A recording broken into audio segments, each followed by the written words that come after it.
Por acá es a la licenciada Laura Ceballos, la licenciada que obviamente será nuestra mesa, la que vamos a participar como todos los lunes aquí con la familia de Sin Censura. Laura, ¿cómo te encuentras el día de hoy? Ahí, bueno, todavía falta, ahí se está conectando nuestra compañera. Ahí está. A ver, Laura, ¿cómo te encuentras el día de hoy? ¿Estás? Buenos días, pues yo aquí muy contenta de que hoy seas la anfitriona de esta mesa y pues muy interesada en los temas que nos mandaron hoy para platicar contigo. Pues mira, Laura, yo no es que sea muy insistente en este tema, sin embargo, estamos ante evidentemente un antes y un después en el caso Ayotzinapa. Durante mucho tiempo se habló de esta verdad histórica y uno de los compromisos, además de este gobierno, fue dar seguimiento claro a este tema. Hace unos días lo que vemos es un informe de cientos de páginas, más de 1000 páginas, que hoy nos da cuenta de la magnitud de lo que realmente estaba ocurriendo aquella noche, el 26, madrugada del 27, en Iguala, en Guerrero. Lo decía anteriormente, es un informe bastante completo durante esos días, se dio a conocer una versión sintetizada a los medios de comunicación.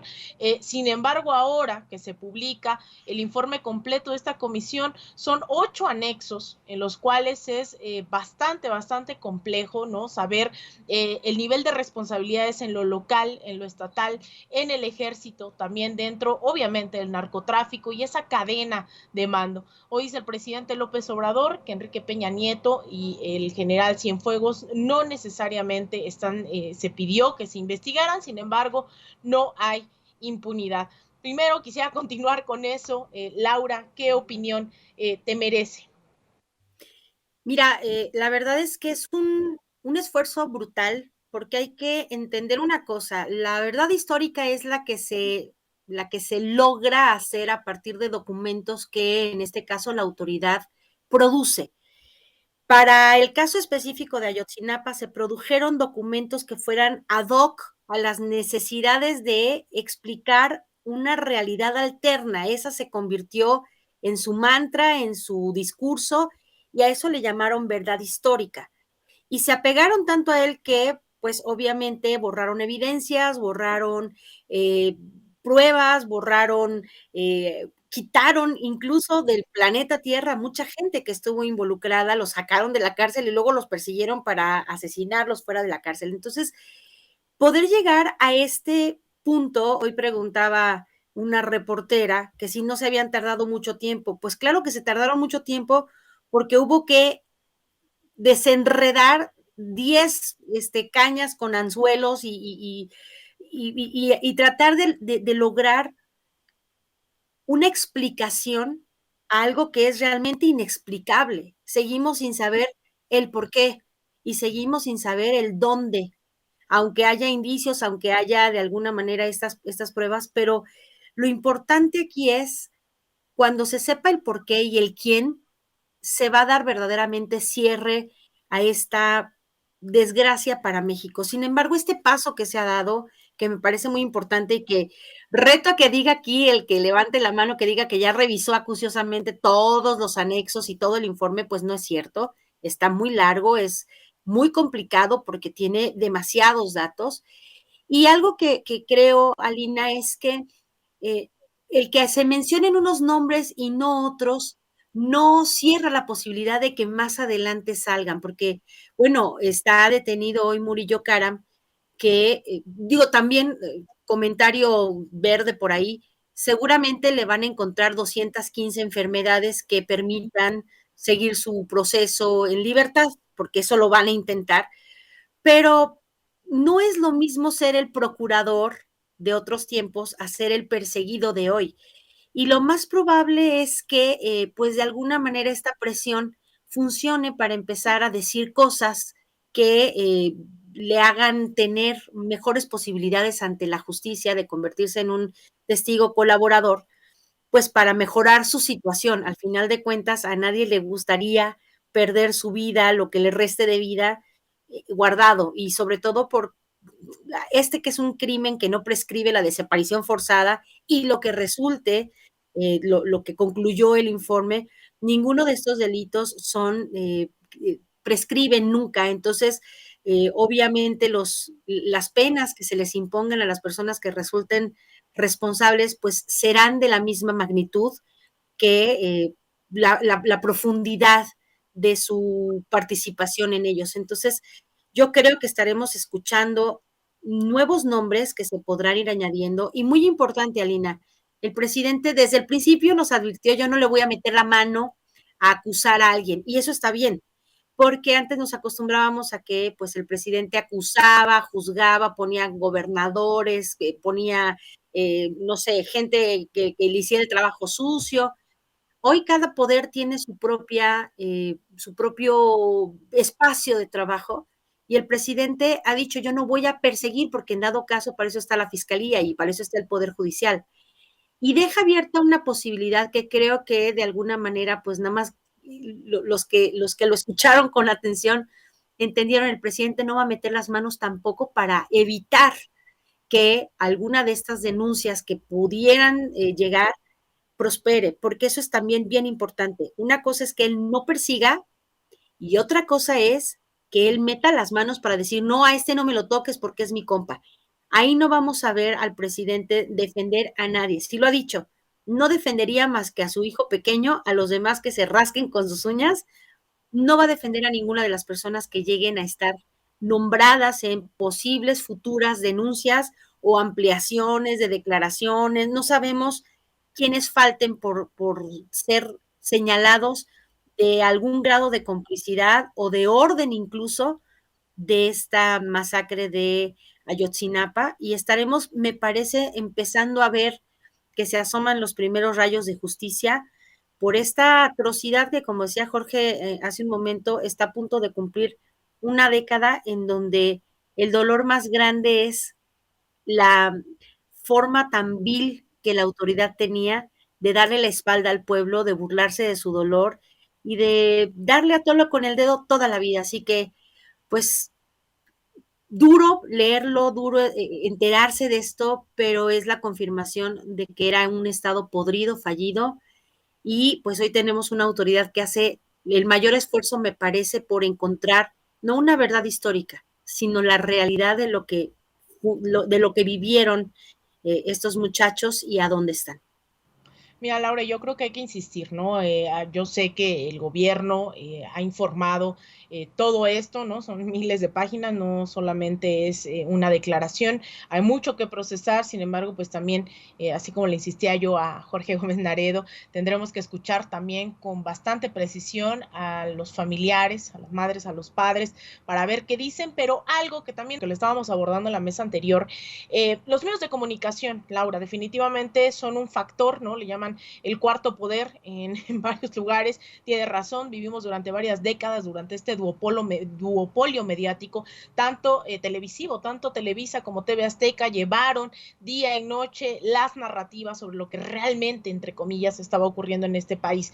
Pasaron de legitimar masacres, persecuciones, pero también en el caso de Guerrero fueron décadas de legitimar la persecución en contra de líderes sociales, en contra de quienes se levantaron obviamente en armas ante la desigualdad y la pobreza, ante quienes egresaron justamente en esa creación de ese estigma de la normal de Ayotzinapa, ¿no? Guerrilleros que salieron también de ahí como Lucio Cabañas y Genaro Vázquez, y que durante todos estos años han puesto a la comunicación al servicio de los más poderosos. Obviamente Ayotzinapa no fue la excepción, y tenemos a un Carlos Marín que, si bien hace ya bastante tiempo, estuvo bastantes años, estaba declarando que incluso los familiares de Ayotzinapa tenían que pedir perdón a las autoridades y enarbolaba nuevamente la verdad histórica, creímos que a lo mejor algo iba a hacer sentido durante estos meses, sobre todo durante estos días que se ha informado con esta forma, no sé si ya llamarla exhaustiva, pero sí al menos mucho más amplia que en otras ocasiones, y aún así sostiene un Carlos Marín con Ciro Gómez Leiva que esa verdad histórica es la verdad. Vamos a escuchar brevemente de qué habló este personaje.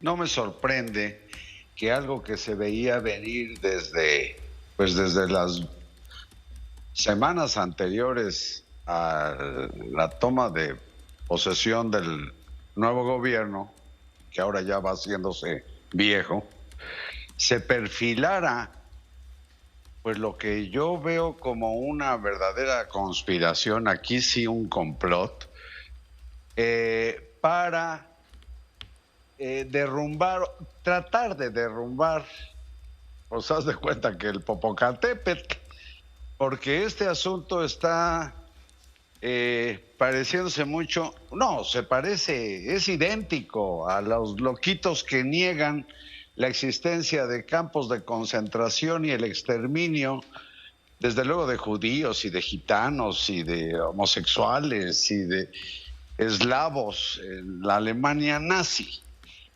Es decir, es idiota suponer que Murillo Karam y quizás, imagínate nada más, el general Cienfuegos y la gente de Peña Nieto, el propio Peña Nieto, como algunos imbéciles suponen, se sentaran a redactar la versión que conocimos el 27 de enero de 2015, a los 4 meses de cometido el crimen contra los estudiantes normalistas de Ayotzinapa, que rindió Jesús Murillo Karam, y que pues le duela a quien le duela, le pese a quien le pese jurídicamente, es la verdad histórica.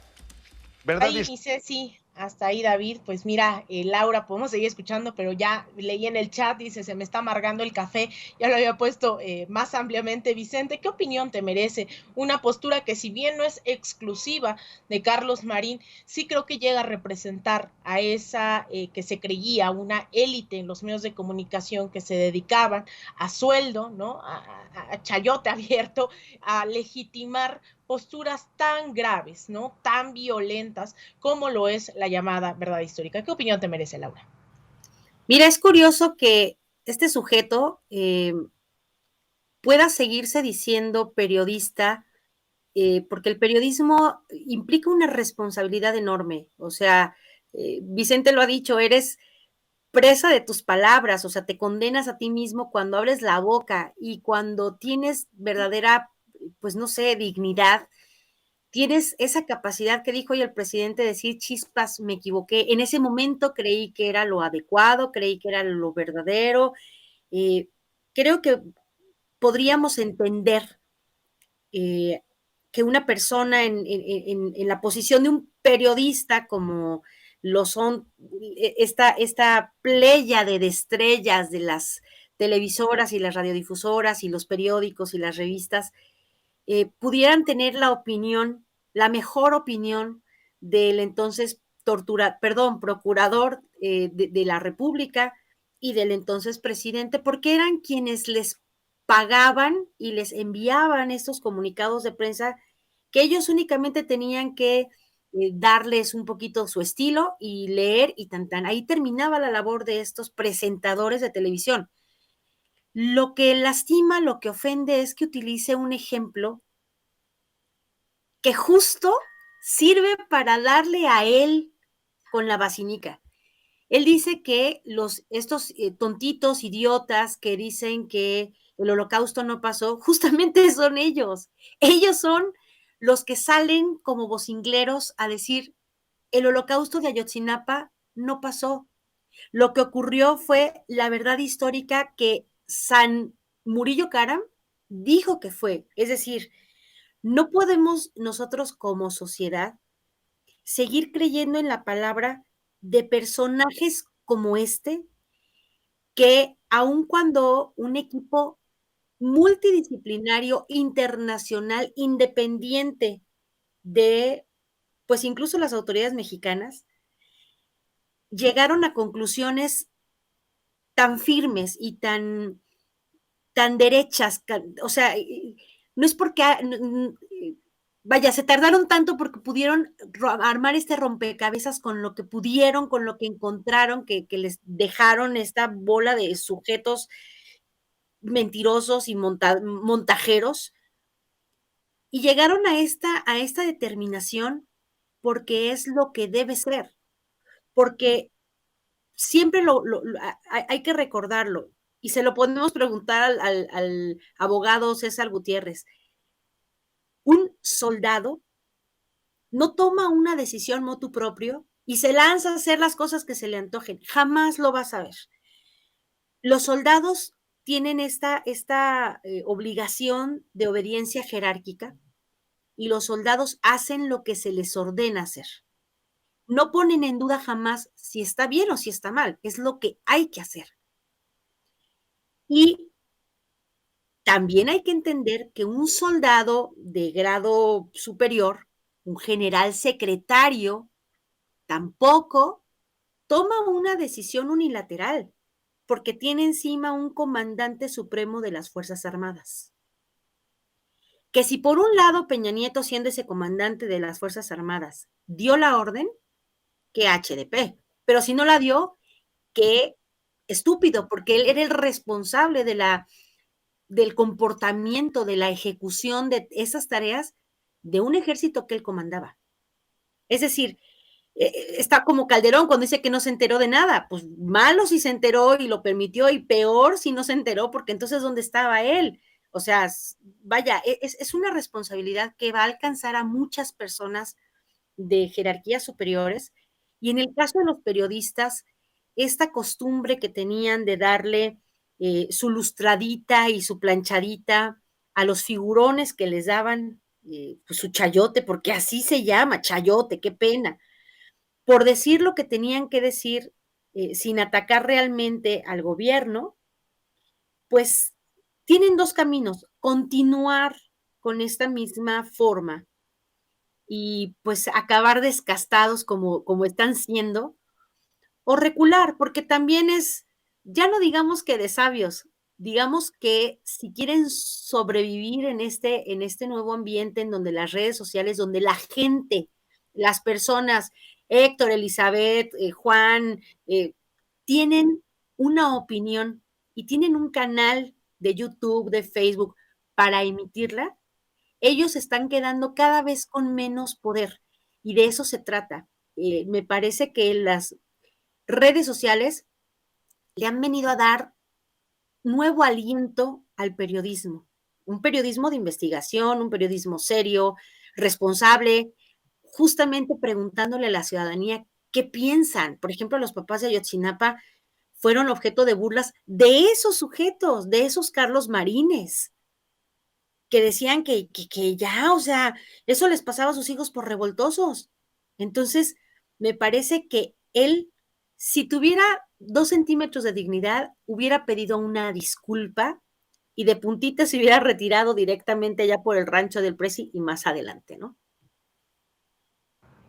Pues mira, Laura, yo creo que estamos, y con eso cierro este tema de Ayotzinapa para pedirte tu opinión de otro. Un momento realmente histórico, no de la verdad histórica, sino de un quiebre entre no solamente reparación de los daños, realmente acercarnos a ese camino de la justicia, sino sobre todo creo que esto nos ayuda como sociedad no solamente a ver que la presión social es el camino, la organización, el acompañamiento, sino además establecer garantías de no repetición.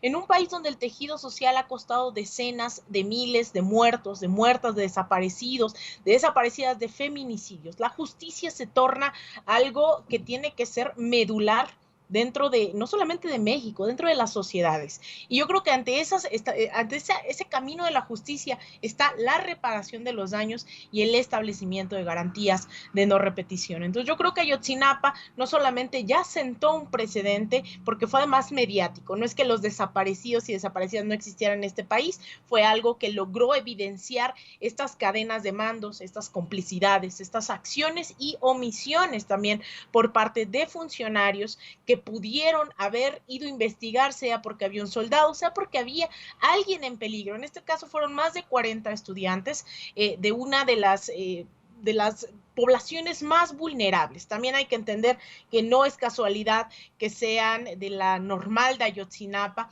como un proyecto realmente para las comunidades más marginadas. Recordemos que estas normales son un proyecto educativo durante el sexenio de Lázaro Cárdenas que busca aglutinar justamente un proyecto para esas comunidades pobres, campesinas, cuya aspiración de una mejor vida, de una vida digna, pasa también por formarse como profesores. Entonces, estamos hablando de un ataque a las comunidades pobres, a los históricamente marginados, que no tenían nada que perder y aún así les asesinaron, y esta red de complicidad. Entonces yo creo que esto nos da para muchos otros análisis, muchas horas más de estar, sobre todo, no solamente dialogando, sino organizándonos y pensando que hubo un antes y un después, también gracias a la movilidad social, a la organización popular, a la presión en las calles, al acompañamiento a los familiares y también al acompañamiento de esas organizaciones, sobre todo como Tlachinolan y como el Centro PROD, que durante todos estos años han dado acompañamiento al caso Ayotzinapa. Y bueno, yo obviamente, si estoy en Sin Censura, no me voy a quedar con las ganas de decir grábenos, porque ya vamos, obviamente, a otro tema. Yo te quiero preguntar, Laura, hace unos días lo que veíamos era una Rosario Robles. Rosario Robles, ex secretaria de Desarrollo Social durante el gobierno de Enrique Peña Nieto, que sale de la cárcel, más no queda libre.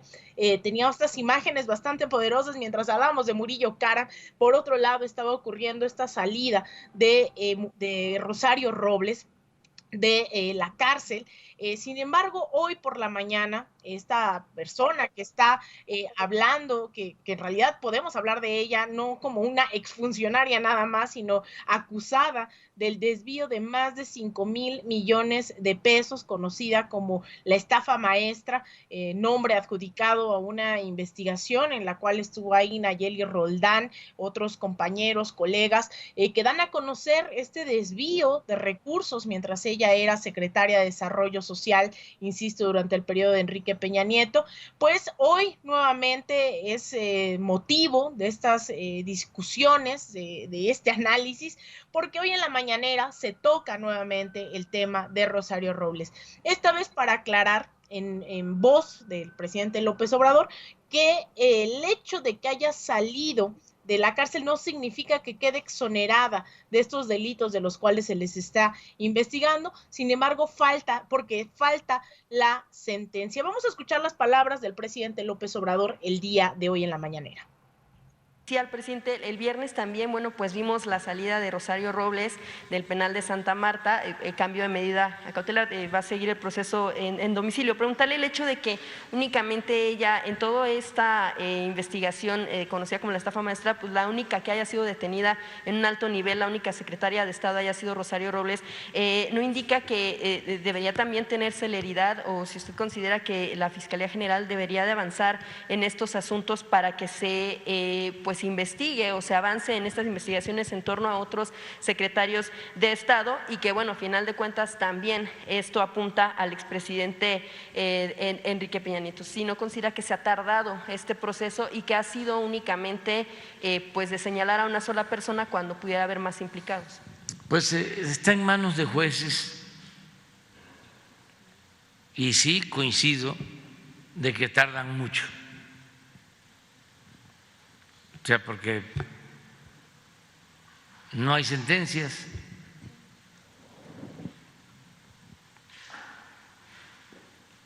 Deben de acelerar más los procesos para que haya sentencias. En el caso de Rosario Robles, ella pidió seguir su proceso en su domicilio por una cuestión de salud, y el juez concedió el que continúe el proceso en su casa. No significa que queda libre, nada más que tiene que haber sentencia. Ya pasaron 3 años. Y ya pasaron 3 años. Y así hay muchísimos casos, al grado que estoy proponiendo que la Secretaría de Seguridad Pública se ocupe de este asunto, porque hay mucha gente en prisión que lleva años sin sentencia, enfermos, ancianos, indígenas que nunca han tenido abogados que los defiendan, y ya emití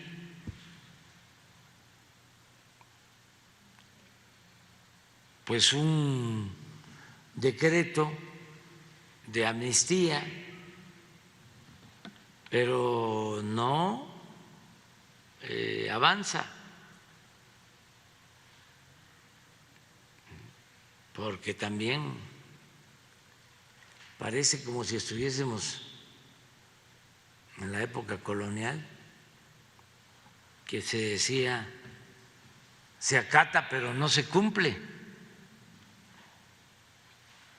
Entonces, como yo soy perseverante, se debe de acatar y se debe de cumplir. Presidente, con todas...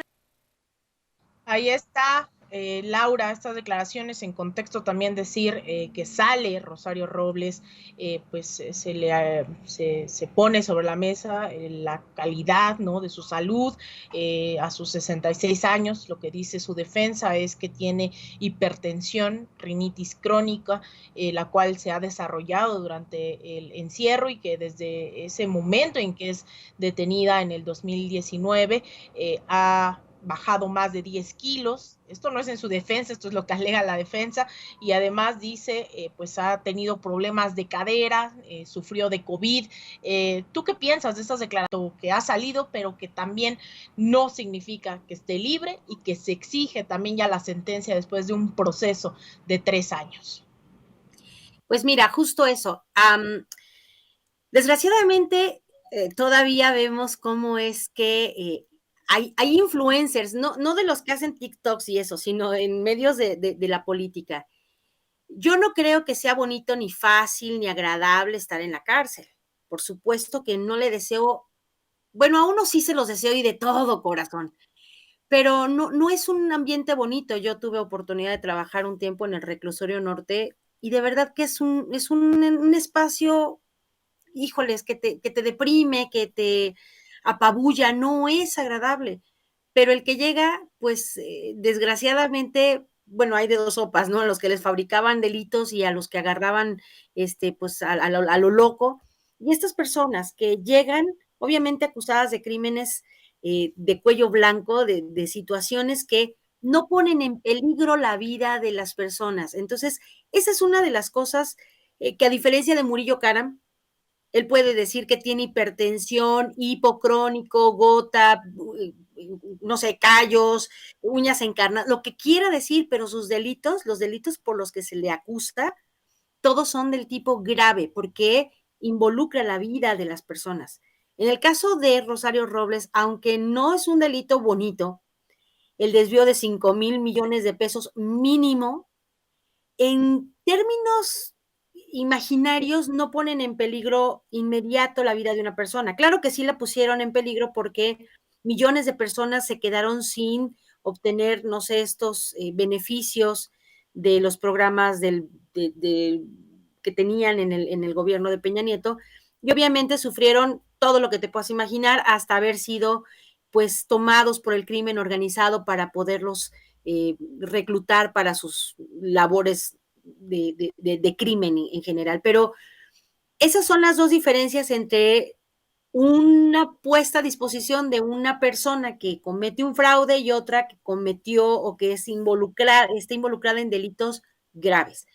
En el caso de Rosario Robles, ella desde el principio dijo que iba a entregar su pasaporte, todo lo que le pidieran, para que ella pudiera llevar su proceso excarcelada. Obviamente, no puede salir a pasear ni se puede ir de shopping porque tiene una serie de restricciones que la obligan a estar en su casa en un proceso domiciliario.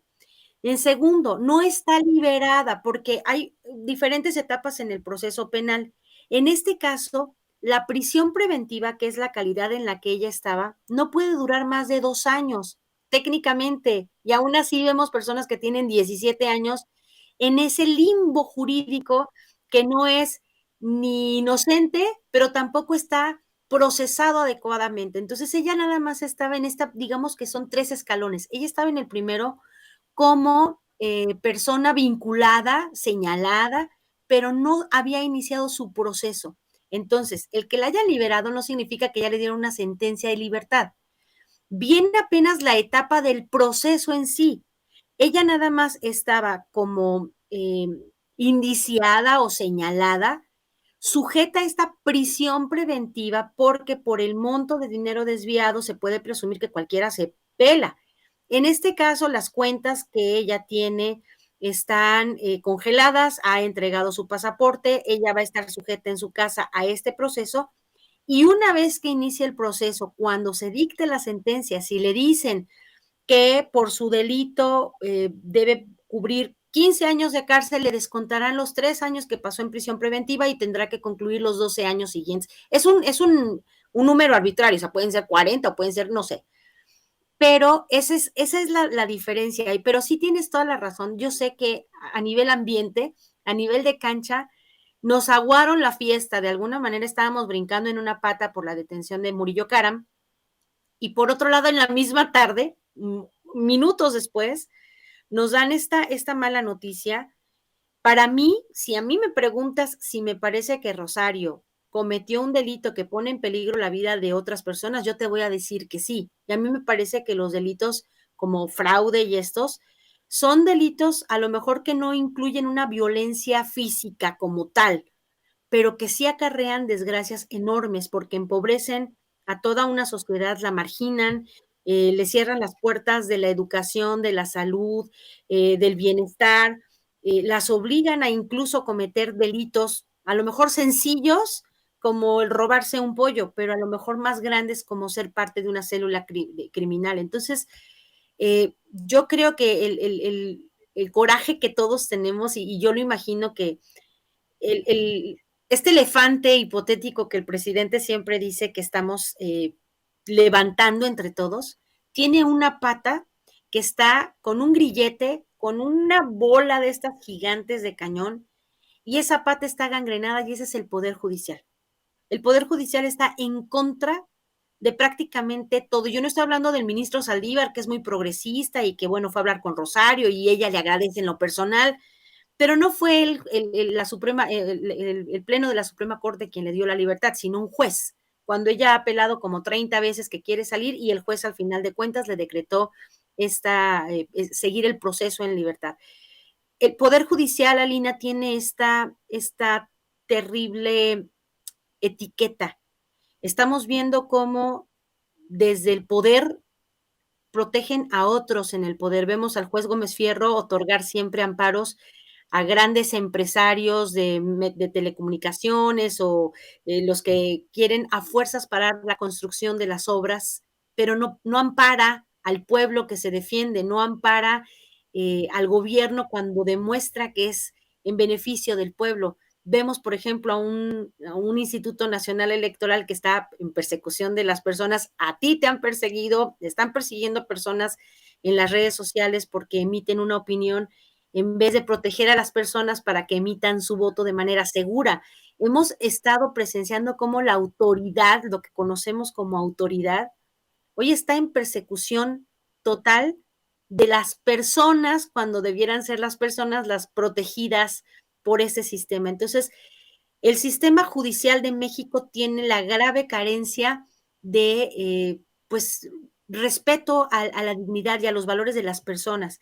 Y por eso es que nos molesta y nos pica y nos arde ver salir a Rosario. Sí, habrá enflacado 10 kilos, sí, pero es que cuando le ofrecieron ayudar a desviar 5,000 o 10,000 o lo que hubiera sido, si hubiera tenido valores, si hubiera tenido dignidad, yo hubiera pensado en soy mujer, soy mamá, no sé, abuela, lo que vaya a ser, no voy a cometer semejante despropósito, no voy a permitir que se dilapiden los bienes de la nación en favor de un puñado de ladrones como Videgaray, como Peña Nieto, como Mid o como los que estuvieron involucrados desde la concepción de esta rapiña, y hubiera dicho no.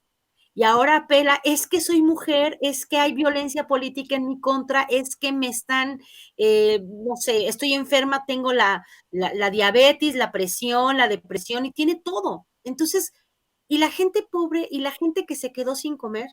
Entonces, yo creo que sí, a mí me parece técnicamente que sigue sujeta a proceso, pero qué chido estar en tu camita y estar en tu casita, mientras que hay millones de personas que padecieron por años una pobreza rayando en la miseria por estos desvíos y por esta forma de hacer política de los priistas que les valía un pepino, y los panistas también, dejar en la miseria a millones de mexicanos con tal de cubrir sus necesidades básicas de lujo nivel jeque y para arriba. Mira, Laura, yo leo a la gente que está escribiéndonos en el chat a propósito de este tema y que de fondo está la justicia, ¿no? Esa justicia a veces o muchas veces muy lenta, que no llega, dicen la justicia tarde, pero llega, y a veces nos desesperamos completamente de que no llegue o que sea tan desigual, ¿no? Esa justicia no es lo mismo para una persona indígena, mujer de la sierra, que para alguien como Rosario Robles. Y yo entiendo esa indignación de la gente y la comparto en el chat. Hablan de, entonces, si ese fuese el caso, deberían de dejar libre a alguien como Israel Vallarta. Pero no solamente es Israel Vallarta, son miles de casos, tú lo debes saber bien, Laura, como abogada, que la injusticia en este país también radica en esa discriminación de etnia, de clase, de género, ¿no? La justicia llega en diferentes formas, si eres mujer, que si eres hombre, que si eres pobre, si eres rico, que si eres indígena o si no. Y yo creo que ahí es en donde también el presidente López Obrador, en esta segunda parte de la declaración, de lo que dice, no solamente habla de Rosario, de esa gente que no ha tenido acceso a justicia, primero los inocentes por no tener acceso a alguien que pueda traducir al castellano, en segunda por ser pobres y no poder pagar una fianza que les permita salir, así sean 100 pesos, 200 pesos, hay muchísima gente en ese caso. Y la otra pues también es la gente que no ha tenido una sentencia por lo desigual de ese sistema judicial. Cuando hablamos, ya hace varios años, y yo siempre le digo esto a Vicente, en este espacio me decían, Alina, es que es bien radical, es que no sé qué. Y yo les decía, es que este es el momento de pedirlo todo, de pedir justicia, de pedir reparación de los daños, de establecer las garantías de repetición, porque no vamos a esperar a que si un día, que ojalá no, llega nuevamente la derecha al gobierno, evidentemente ese no va a ser el momento para nuevamente pedir que se voltee a ver a estos grupos históricamente marginados para transitar hacia un modelo de justicia. Entonces, yo creo que la gente que está hablando en el chat tiene esa perspectiva, ¿no? Esa indignación de que no solamente es el caso de si Rosario Robles se va a su casa, dicen, yo también tuve COVID y no estuve robando, yo también tengo problemas, ¿no? Y etcétera, etcétera. O el caso de Israel Vallarta. Yo creo que es bastante profundo, coincido contigo cuando decimos la transformación no ha llegado al sistema judicial, hay muchísima desigualdad, muchísima pobreza, no sé qué, este comentario final, esta reflexión final que te pido, Laura, en torno a esto que también leo en el chat, esta indignación que comparten con lo que tú estás diciendo, con lo que se está exponiendo, ¿con qué cerrarías, Laura? Pues justo eso, o sea, de verdad, yo creo que justicia no nada más es la aplicación de la ley. Ahorita preguntaba a alguien del chat que por qué no han llamado a cuentas al juez Gómez Fierro, porque técnicamente en el Poder Judicial nadie ha hecho nada malo. A ver, les platico. El Poder Judicial tiene dentro del Consejo de la Judicatura un área que se llama disciplina judicial. Y cuando las personas que trabajan en un juzgado o en un tribunal acusan, por ejemplo, están viendo que el juez está cogiendo dinero o está emitiendo sentencias que son contrarias a la lógica, pueden hacerlo de manera anónima y acusan ante disciplina estos actos. Y llega disciplina y obviamente como si fuera una auditoría contable, llegan y checan expediente por expediente, checan absolutamente todo y si al juez le encuentran alguna irregularidad, además de que lo separan del cargo, ay, aquí está el señor Ramiro Padilla Tondo, saludos. Es que no es, digo, es un lujo, ¿no? Que esté por aquí. Además de separarlo del cargo, obviamente lo ponen a disposición de la autoridad que corresponda. O sea, sí se puede acusar a un juez que esté haciendo las cosas mal, pero ojo, si el propio Saldívar ha declarado a Lina, ¿cierto o no? Que el juez Gómez Fierro ya fue investigado y no ha cometido, dentro de los parámetros de aplicación de justicia, ninguna falla. Por tanto, no pueden castigarlo, no pueden, aunque a nosotros desde el nivel cancha veamos que es que comete actos que podríamos tachar de traición a la patria, porque le dan paros a empresas que quieren apoderarse, por ejemplo, de, no sé, la distribución de la energía eléctrica. Y a nosotros nos parece que no queremos llegar a los niveles de España o de Europa.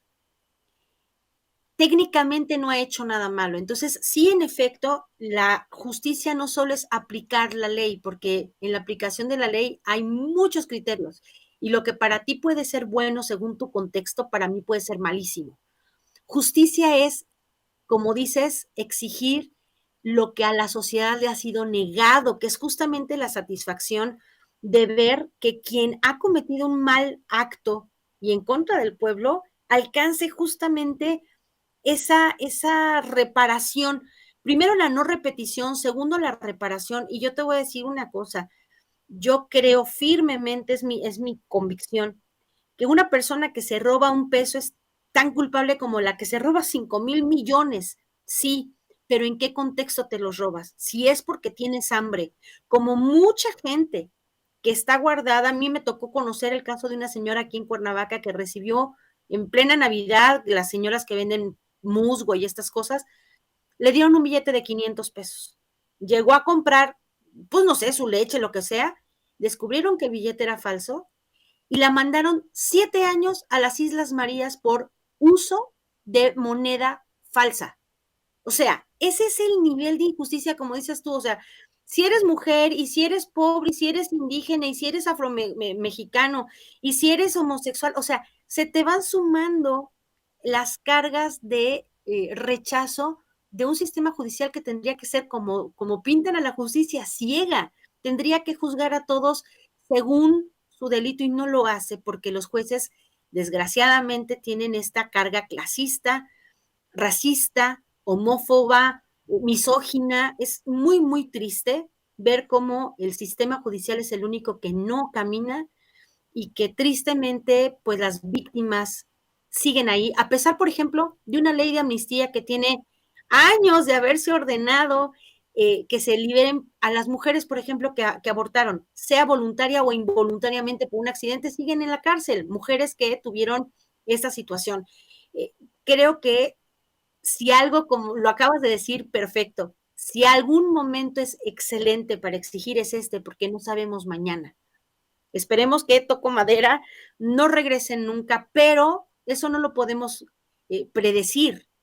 Por tanto, tenemos que estar lo más preparados jurídicamente, protegidos a nivel valores, de derechos, para que no nos vuelva a pasar un Enrique Peña Nieto, un Calderón, un Fox, un Cedillo, un Salinas, un etcétera, no, o un Echeverría, un Díaz Ordaz. O sea, necesitamos verdaderamente como sociedad hacer que esta lucha tenga la expansión necesaria, que todo el mundo sepa, porque necesitamos una sociedad unida y dejarnos de pensar, bueno, pues ahí solita, que cuando salga, no puede ser posible que tengamos a personas que tienen 14, 17 años esperando pasar al siguiente escalón del proceso judicial. Entonces, muy lamentable esto, pero no es lo que tenemos, pero no nos debemos conformar, sino tenemos que estar exigiendo que la Suprema Corte y el Poder Judicial se renueven también, así como exigimos la reforma electoral. Esto ya no puede continuar así, necesitamos que se mueva, porque estamos en un marasmo de impunidad, no gracias al presidente, sino gracias a esta autoridad judicial que no camina para ningún lado.